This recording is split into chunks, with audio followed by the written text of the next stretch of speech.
आज परीक्षित महाराज धीरे धीरे बड़े हो रहे हैं।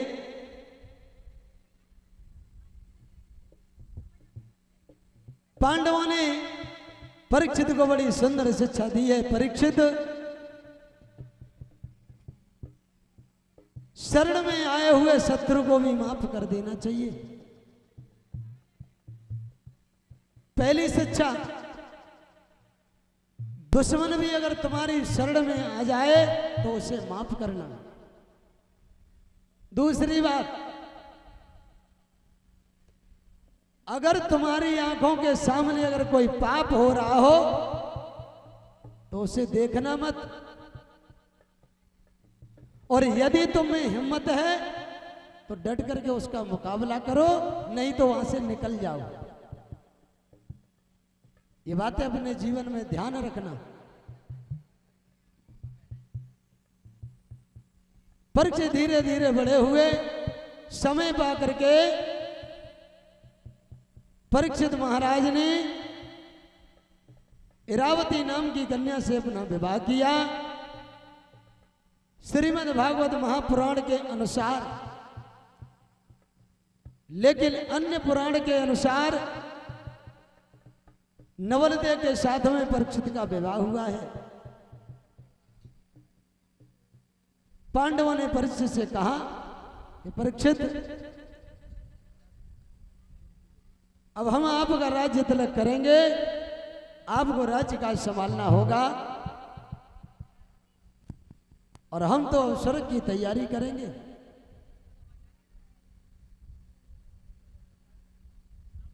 पांडवों ने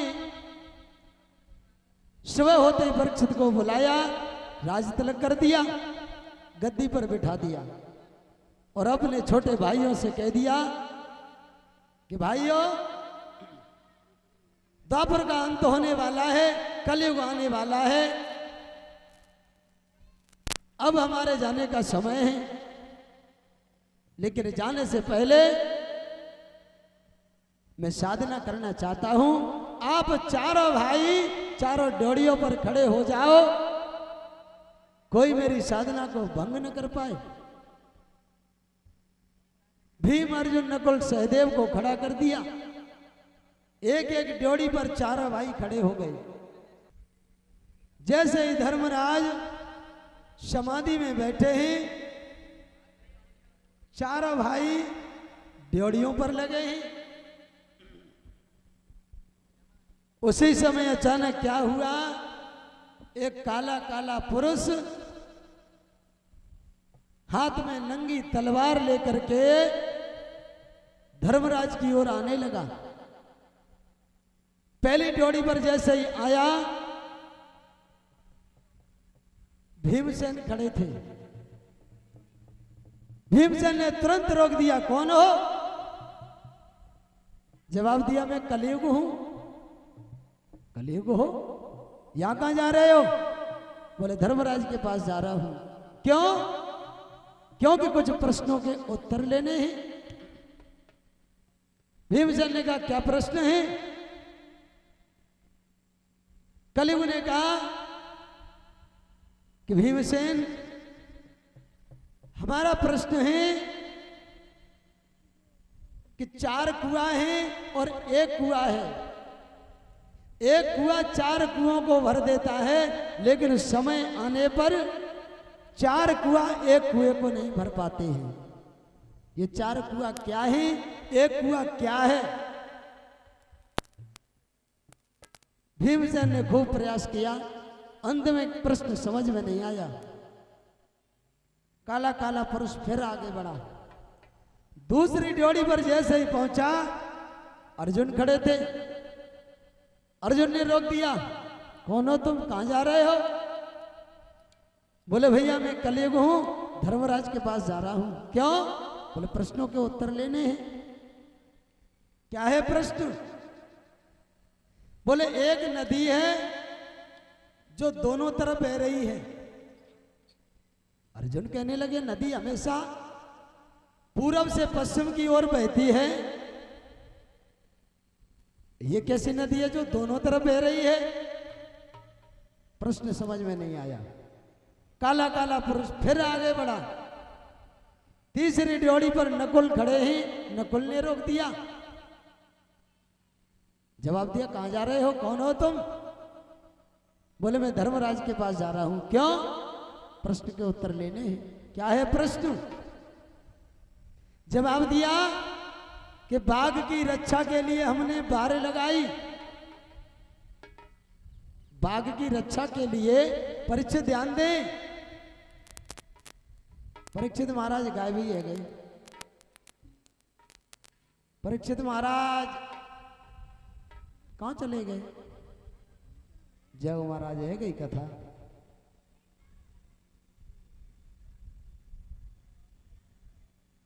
जवाब दिया बाघ की रक्षा के लिए बार लगाई, लेकिन समय आने पर वही बार उस बाघ को नष्ट करने लगी। प्रश्न समझ में नहीं आया। काला काला पुरुष फिर आगे बढ़ा। अंतिम ड्योढ़ी पर खड़े हैं सहदेव। सहदेव ने रोक दिया। कौन हो भाई, कहां जा रहे हो? बोले धर्मराज के पास जा रहा हूं। क्यों? बोले प्रश्नों के उत्तर लेने हैं। क्या प्रश्न है? जवाब दिया एक गाय है, एक गाय ने एक बछिया को जन्म दिया और जन्म लेते ही गाय बछिया का दूध पीने लगी। सहदेव सोचने लगे बछिया गाय का दूध पीती है, लेकिन गाय बछिया का दूध पीने लगी, ये कब से होने लगा? प्रश्न समझ में नहीं आया। काला काला पुरुष आगे भागता चला गया, धर्मराज के पास में पहुंचा। धर्मराज की समाधि टूटी और जवाब दिया कौन हो तुम? एकदम काला काला पुरुष आगे भागता हुआ निकल गया। चारों भाइयों को डांट फटकार लगाई। भीमसेन से कहा कि भीमसेन तुम्हें मैंने किस लिए खड़ा किया था? बोले भैया मैंने रोका, लेकिन उसने कहा कि मुझे प्रश्नों के उत्तर लेने हैं। बोले क्या प्रश्न पूछा तुम्हें? बोले एक कुआं है और 4 कुआं है। एक कुआं 4 कुओं को भर देगा, लेकिन समय आने पर 4 कुआं उस एक कुएं को नहीं भर पाएंगे। धर्मराज ने कहा कि भीमसेन ऐसा कलयुग में होगा। एक पिता अपने 4 पुत्रों को पढ़ा देगा, लिखा देगा, बड़ा कर देगा, शादी कर देगा, लेकिन वही 4 पुत्र बुढ़ापे में एक बाप का पेट नहीं भर पाएंगे। और ऐसा कलयुग में होगा, और होगा नहीं, हो रहा है। आपने देखा होगा। अर्जुन से पूछा कि अर्जुन तुम्हें क्या पूछा? बोले भैया हमसे ये पूछा एक नदी है जो दोनों तरफ बह रही है,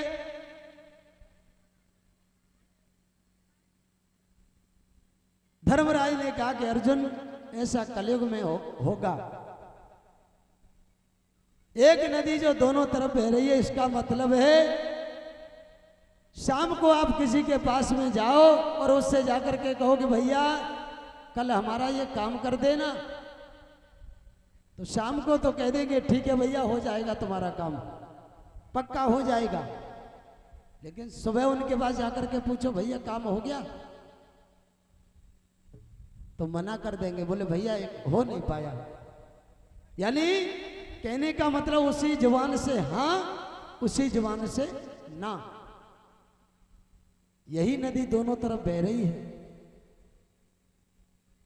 नकुल से पूछा, नकुल तुम्हें क्या पूछा? नकुल ने कहा कि भैया हमसे ये पूछा बाघ की रक्षा के लिए बार लगाई, लेकिन समय आने पर वही बार उस बाघ को नष्ट करने लगी। ये बार क्या है और बाघ क्या है? धर्मराज ने समझाया कि नकुल ऐसा कलयुग में होगा। हम और आप अपनी सुरक्षा के लिए किसी नेता को चुनते हैं और मन में ये उम्मीद रखते हैं अगर हमारा ये नेता जीत जाए तो हमें काफी मदद मिलेगी, कोई अगर दिक्कत आएगी तो ये हमारी रक्षा करेंगे। उसको वोट दे करके प्रधानमंत्री बना दिया, जीत गए। और जीतने के बाद क्या कर रहे हैं? जनता ने ही जिताया वोट देकर। और जब जीत गए, वही नेता कहीं खादी पर दाम बढ़ा दिए, कहीं पेट्रोल पर दाम बढ़ा दिए, कहीं डीजल पर दाम बढ़ा दिए। वही नेता जनता का खून चूसने लगा। तो ऐसा कलयुग में होगा। अंत में सहदेव से पूछा कि भैया सहदेव तुम्हें क्या पूछा? सहदेव ने कहा कि भाई हमसे ये पूछा कि एक गाय ने बछिया को जन्म दिया, जन्म देते ही बछिया का दूध गाय पीने लगी। धर्मराज ने कहा ऐसा कलयुग में होगा।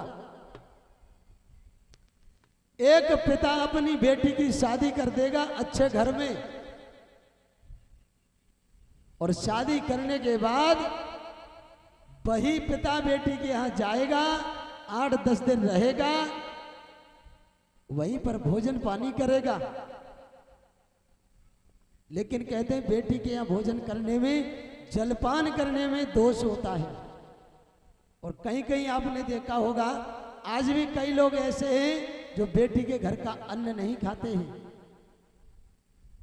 लेकिन कलयुगी पिता बेटी के यहां 8-8, 10-10 दिन तक रहेगा।